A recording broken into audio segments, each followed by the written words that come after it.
Being the father of 5 kids, we have this thing we go through every time I say, "Hey, I'm going to Home Depot. Anybody want to go with me?" And they're like, "Yeah." And then immediately after that is front seat. I got shotgun, and so they start to compete over who gets to ride in the front.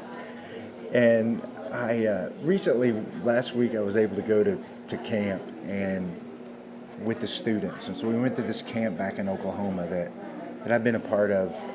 It's been 10 years since I've been to the camp, but early on in my ministry, I was a student pastor. I took several groups there, so I was leading the groups as student pastor to this camp.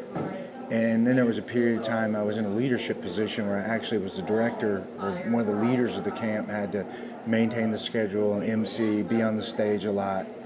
And then there was a few years that I was actually selected to speak at the camp. So I was the evangelist, and so I was on center stage and underneath the lights, and all the kids are coming up to me during rec time. And so it was an interesting experience. This year I went for the first time as the camp cook, and I had the most incredible experience serving as the cook. And it reminded me of where Jesus talks about the apostles were talking about who would be the greatest. And in Luke 9:48, he says, "The one who is least among you is the greatest." And so I was able to have this experience at camp that was totally I'd never had that experience before. Now I've had it in different places where I've not been in the lead role and experienced the blessing of being in that position. But this was the first time to be at camp and be in that place. And I found it was the most enjoyable experience that I'd ever had at camp. Even though in all these other experiences, I was in the, what you might call the limelight. I was backstage. I wasn't even backstage.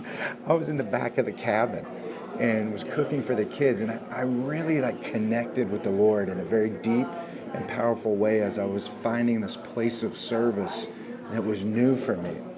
So I encourage you, if you find yourself in the back seat, don't get frustrated because you're not in shotgun.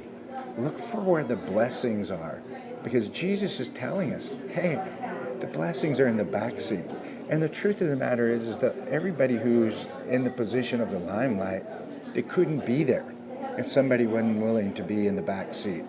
There wouldn't be a camp if no one was willing to cook. There wouldn't be a camp if no one was willing to be a sponsor and just look out for some of the kids. And so it's all these other roles in the back seat that allow us to have great experiences.